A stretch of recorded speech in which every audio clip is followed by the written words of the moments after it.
খবর বাংলা। নমস্কার, আমি দীপশিখা আর আপনারা দেখছেন খবর বাংলা। আজকের বিশেষ খবর হলো কাশ্মীরি মেয়ে রামের ভজন গেয়ে সবাইকে চমকে দিয়েছেন। আজ চার ধাম আয়ে দিন 5 থেকে 600 জন হজযাত্রী আটকে গঙ্গাসাগরে, নিখোঁজ 180 জন। ব্যান্ডেলের উত্তরায়ণে মৎস্য উৎসব। মন্দিরের পরিসর শুধুমাত্র একদিনের জন্য নয়, পরিষ্কার করতে হবে রোজ, বললেন জিতেন্দ্র তিওয়ারি। গঙ্গাসাগর মেলাকে গ্রিন মেলার সম্মান। আসানসোলের পুরুষোত্তমপুরে জমি দখল বিবাদ। আসছে বিস্তারিত খবরে। কাশ্মীরের উরি কলেজের ছাত্রী বাটুল জেহরা নাম মন্দির প্রতিষ্ঠা উপলক্ষে পাহাড়ি ভাষায় গান গেয়ে চমকে দিয়েছেন ভারতবর্ষকে। দেখে নেব রিপোর্ট। উরি কলেজের প্রথম বর্ষের ছাত্রী বাটুল জেহরা জম্মু ও কাশ্মীরকে রাম মন্দির প্রাণ প্রতিষ্ঠা অনুষ্ঠানের সঙ্গে সংযুক্ত করতে পাহাড়ি ভাষায় গান গাইলেন রাম ভজন, যা ইতিমধ্যে ছড়িয়ে পড়েছে রাম ভক্তদের মধ্যে। মরে রাম আয়ে দিন আম্মা সীতা নাল আয়ে দিন। গঙ্গাসাগরে কুয়াশার কারণে দুটো নৌকা আটকে পড়ে। প্রায় 500 থেকে 600 হজযাত্রী সেই নৌকায় ছিলেন। 182 জন নিখোঁজ।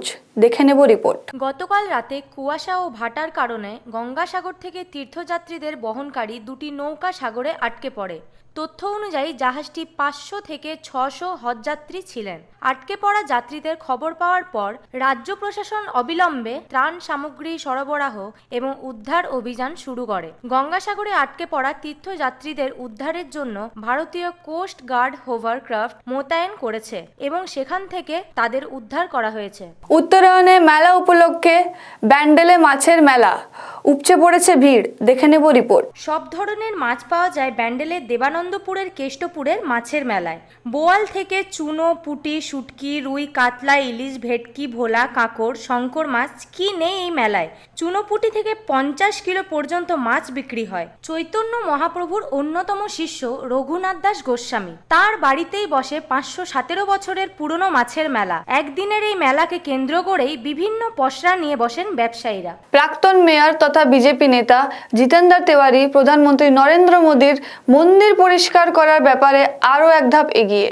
দেখে নেব রিপোর্ট। আসানসোল পৌর কর্পোরেশনের প্রাক্তন মেয়র বিজেপি নেতা জিতেন্দ্র তিওয়ারি আজ আসানসোলের রামকিষান দঙ্গল গোধূলি সহ অনেক মন্দিরে পরিষ্কার পরিচ্ছন্নতা অভিযানের নেতৃত্ব দিয়েছেন। এই অনুষ্ঠানে তার সঙ্গে বিপুল সংখ্যক বিজেপি কর্মী উপস্থিত ছিলেন। তিনি জানান, প্রধানমন্ত্রী নরেন্দ্র মোদী বলেছেন যে 14 জানুয়ারি থেকে 21 জানুয়ারি পর্যন্ত দেশের সমস্ত মন্দির পরিষ্কার করতে হবে। তিনি বলেছেন যে কেবল আজ থেকে 21 জানুয়ারি নয়, আমাদের এটিকে আমাদের জীবনধারার একটি অংশ করতে হবে, যাতে নিজেদের সময় মতো মানুষেরা নিয়মিত মন্দিরগুলি পরিষ্কার করে। গঙ্গাসাগর মেলাকে গ্রিন মেলার সম্মান। উপস্থিত ছিলেন বহু বিশিষ্ট মন্ত্রী। দেখে নেব রিপোর্ট। রাজ্য সরকার অনেক আগেই ঘোষণা করেছিল গঙ্গাসাগর মেলাকে গ্রিন মেলা হিসেবে, যেখানে পরিবেশ বান্ধব ব্যাগ থেকে শুরু করে একাধিক জিনিসপত্র ব্যবহার করা হয়েছে। প্লাস্টিক একেবারেই বর্জন করা হয়েছিল গঙ্গাসাগর মেলাতে। পাশাপাশি বিভিন্ন স্বেচ্ছাসেবী সংস্থা, গঙ্গাসাগর ব্লক ডেভেলপমেন্ট অথরিটি অর্থাৎ GBDO তৎপরতায় একাধিক কর্মী গঙ্গাসাগর মেলাকে পরিষ্কার পরিচ্ছন্ন রাখতে কাজ করছে। এরপরেও গঙ্গা এবং গঙ্গাসাগর মেলাকে দূষণ রোধে ঝাঁটা হাতে গঙ্গাসাগরের শিবির চত্বর ঝাড়ু দিলেন রাজ্যের দমকল মন্ত্রী সুজিত বসু থেকে শুরু করে মন্ত্রী অরূপ ভট্টাচার্য, ইন্দ্রনীল ভট্টাচার্য ও একাধিক মন্ত্রীরা। এদিন গঙ্গাসাগরের 6 নম্বর ঘাট থেকে শুরু করে 4 নম্বর পর্যন্ত মন্ত্রীরা নিজেই ঝাড়ু হাতে এই সাফাই অভিযানে নামেন। পাশাপাশি এদিন একটি সাংবাদিক সম্মেলন করেন রাজ্যের মন্ত্রীরা, যেখানে প্রশাসনের তথ্য অনুযায়ী এখনো পর্যন্ত 1,10,00,000 পুণ্যার্থী গঙ্গা স্নান সেরেছেন। পাশাপাশি নিরাপত্তা ব্যবস্থা, স্বাস্থ্য ব্যবস্থা, একাধিক পরিসংখ্যান প্রদানও করেন মন্ত্রীরা। বিগত বছরের রেকর্ড ভেঙে এবছর রাজ্য সরকার গঙ্গাসাগর মেলায় নতুন রেকর্ড তৈরি করল। অরিজিৎ মণ্ডলের রিপোর্ট, খবর বাংলা, দক্ষিণ 24 পরগনা। আসানসোলের পুরুষোত্তমপুরের কর্মচারীরা জমি নিয়ে চাকরি পেয়েছেন, কিন্তু মাইনে পাচ্ছেন না। তারা জমি ফেরতও পাচ্ছেন না। তাই তারা সেল আইএসপির বন্ধ করার হুমকি দেন। জমি নিয়ে সেল আইএসপি এর কর্মচারী ও ব্যবস্থাপকের মধ্যে বিরোধ। জানা যাচ্ছে কয়েক বছর আগে সেল আইএসপি কোম্পানি দখলের জন্য স্থানীয় লোকজনের কাছ থেকে কিছু জমি নিয়েছিল। বিনিময়ে তাদের কিছু টাকা ও চাকরি দেওয়া হয়েছিল, কিন্তু স্থানীয় লোকজনের অভিযোগ তাদের কোনো কাগজপত্র ছাড়াই নিয়োগ দেওয়া হচ্ছে এবং তাদের চাকরির কোনো বৈধ কাগজপত্র নেই। আমরা শুনে নেব অভিযোগকারী ঠিক কি বলছেন। আসুন দেখে নেব তারা কি বলছেন। আজ আমরা পুরুষোত্তমপুর গ্রামের আমাদের 2008 সালে জমি অধিগ্রহণ করা হয়। সেই জমি অধিগ্রহণ করার স্বার্থে ম্যানেজমেন্ট আমাদের প্রথমে 2012-তে 17 জনকে জয়েন্ট দেয়, পার্মানেন্ট কন্ট্রাক্টর লেবার।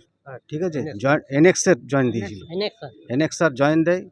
ঠিক আছে, তো ওইখানে অনেক ঝামেলা হয়, ঠিক মতন পেমেন্ট দিতে চায় না, এই 3 মাস পর পেমেন্ট হয়। তো ওখান থেকে 2016-তে এরা টাউনে নিয়ে আসে, টাউনে নিয়ে আসার পর 16-তে আরও 15 জন জয়েন করে, টোটাল 32 জন জয়েন করে। 32 জন জয়েন করার পর এরা ঠিক মতন পেমেন্ট দিতে চায় না, প্লাস পেমেন্ট শিট যেটা দেখাচ্ছে সেটা কোনো অফিসারের সই নেই, ভাউচারে অফিসারের সই নেই। হ্যাঁ, গেট পাশে যেখানে ডিজিনেশন থাকবে, ডিজিনেশন জায়গায় লিখছে যে সেমি স্কিল, তাকে না হবে। খবর বাংলার এই পর্ব এখনকার মতন এই পর্যন্তই। পরবর্তী খবরের জন্য চোখ রাখুন খবর বাংলা স্ক্রিনে। খবর বাংলা, খবরের খবরদারি।